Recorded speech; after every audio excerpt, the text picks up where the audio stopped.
नमस्कार, घटना चक्र बुक वीडियो के इस शैक्षणिक मंच पर आपका स्वागत है। हमारा उद्देश्य है ज्ञान को सरल, स्पष्ट और सुलभ रूप में आप तक पहुंचाना। आइए आरंभ करते हैं अध्ययन और सफलता की इस यात्रा को। नमस्ते। कभी सोचा है एक नन्हा सा बीज और उससे खड़ी हो जाती है एक पूरी की पूरी विशाल अर्थव्यवस्था? ये कैसे होता है?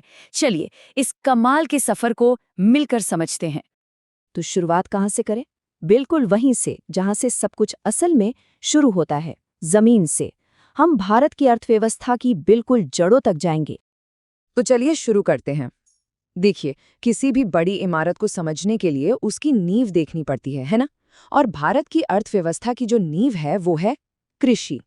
सोचिए किसान के बारे में जो खेत में गेहूं उगा रहा है, या फिर एक मछुआरे के बारे में जो समंदर से मछली निकाल रहा है। यही है प्राइमरी सेक्टर, मतलब वो जगह जहां हम सीधे सीधे कुदरत से, प्रकृति से कुछ वैल्यूएबल निकालते हैं। ये पूरी इकोनॉमिक चेन की आप कह सकते हैं पहली और सबसे जरूरी कड़ी है। और ये आंकड़ा देखिए, सच में चौंकाने वाला है। 2011 में भारत की आधी से ज्यादा वर्कफोर्स, मतलब काम करने वाले लोग, अपनी रोजी रोटी के लिए सीधे सीधे जमीन से जुड़े हुए थे। इससे पता चलता है कि कृषि हमारे लिए सिर्फ एक इंडस्ट्री नहीं है, ये तो करोड़ों लोगों की जिंदगी का आधार है।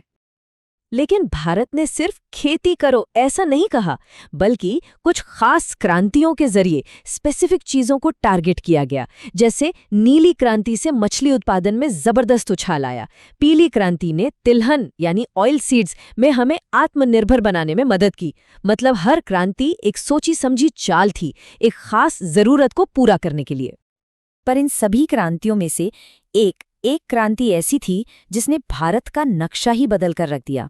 जी हाँ, बात हो रही है हरित क्रांति की। चलिए इसकी कहानी को थोड़ा और करीब से देखते हैं। देखिए, हरित क्रांति कोई एक दिन का चमत्कार नहीं थी। ये 2 फेजेस में 2 लहरों में आई। पहली लहर तो एक सर्जिकल स्ट्राइक की तरह थी, बिल्कुल टारगेटेड, पंजाब, हरियाणा जैसे सबसे उपजाऊ इलाकों पर। और जब वहां कामयाबी मिली, तो दूसरी लहर में इस सफलता को देश के बाकी हिस्सों में फैलाने की कोशिश हुई। तो सवाल उठता है, क्या हरित क्रांति कामयाब रही? एक तरफ से देखें तो बिल्कुल हाँ। इसी की वजह से भारत खाने के मामले में आत्मनिर्भर बना। लेकिन इस कामयाबी की एक कीमत भी चुकानी पड़ी। हमारी जमीन और पानी पर जबरदस्त दबाव पड़ा। और हाँ, अमीर और गरीब किसानों के बीच का फासला वो और भी बढ़ गया। ये एक बड़ा सबक है कि तरक्की का रास्ता हमेशा सीधा नहीं होता। तो हमने देख लिया कि कैसे खेती किसानी हमारी अर्थव्यवस्था की बुनियाद है। पर एक पूरी इकोनॉमी सिर्फ खेत खलिहान तो नहीं होती, है ना? तो फिर इस पूरी बड़ी तस्वीर को मापा कैसे जाए? चलिए अब ये समझते हैं कि इकोनॉमिस्ट्स किसी देश की इकोनॉमिक हेल्थ को नापते कैसे हैं। ये शब्द तो सबने सुना ही होगा, जीडीपी, ग्रॉस डोमेस्टिक प्रोडक्ट। इसे आप किसी देश की अर्थव्यवस्था का रिपोर्ट कार्ड समझ लीजिए। सिंपल भाषा में, एक साल के अंदर देश में जो कुछ भी बना, जो भी सर्विसेज दी गई, चाहे वो कार हो, कॉफी हो, सॉफ्टवेयर हो, उन सब की टोटल मॉनेटरी वैल्यू ही जीडीपी है। पर रुकिए, जीडीपी से पूरी कहानी पता नहीं चलती। एक छोटा सा उदाहरण लेते हैं। मान लीजिए एक ट्रैक्टर है। हर साल इस्तेमाल होने पर वो थोड़ा घिसता है, पुराना होता है, उसकी कीमत कम होती है ना? इसी को कहते हैं डिप्रिसिएशन या मूल्यह्रास। तो अगर हमें असली तस्वीर देखनी है तो इस टूट फूट, इस घिसावट का हिसाब भी तो रखना पड़ेगा। तो जीडीपी तो बस कह सकते हैं कि शुरुआती पॉइंट है। इकोनॉमिस्ट के पास और भी कई टूल्स होते हैं इकोनॉमी को अलग अलग एंगल से देखने के लिए।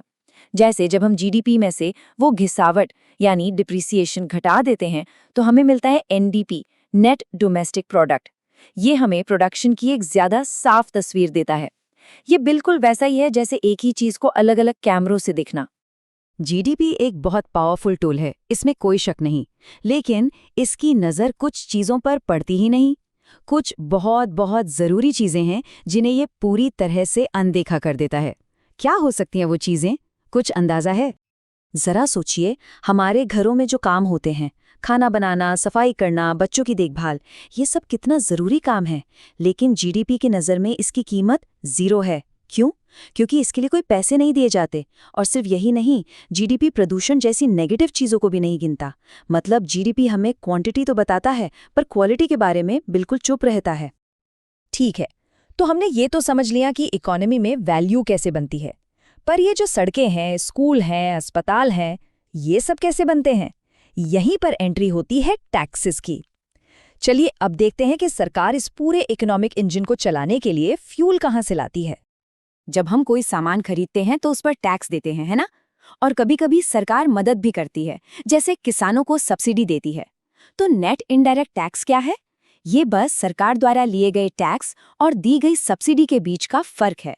इससे पता चलता है कि चीजों और सर्विसेज से सरकार की असल कमाई कितनी हो रही है।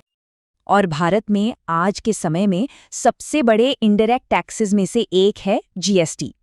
ये ज्यादातर चीजों और सर्विसेज पर लगता है और इसके ये 4 मेन स्लैब्स हैं।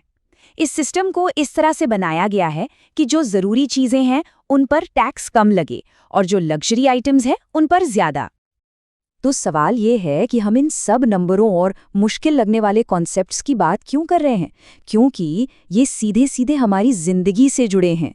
जब सरकारें ये समझती हैं कि इकॉनमी काम कैसे कर रही है, तभी तो वो बेहतर नीतियां, बेहतर पॉलिसीज बना पाएंगी। और उन पॉलिसीज का असर हम सब पर पड़ता है, हमारी शिक्षा पर, हमारी हेल्थ पर, हर चीज पर। तो चलिए इस विश्लेषण को एक बड़े सवाल के साथ खत्म करते हैं। अगर जीडीपी हमें सिर्फ आधी ही कहानी बताती है, तो फिर एक देश की असली तरक्की, उसकी कामयाबी को मापने का सही पैमाना क्या होना चाहिए? ये सिर्फ पैसे की बात तो नहीं हो सकती है ना? सोचिएगा जरूर।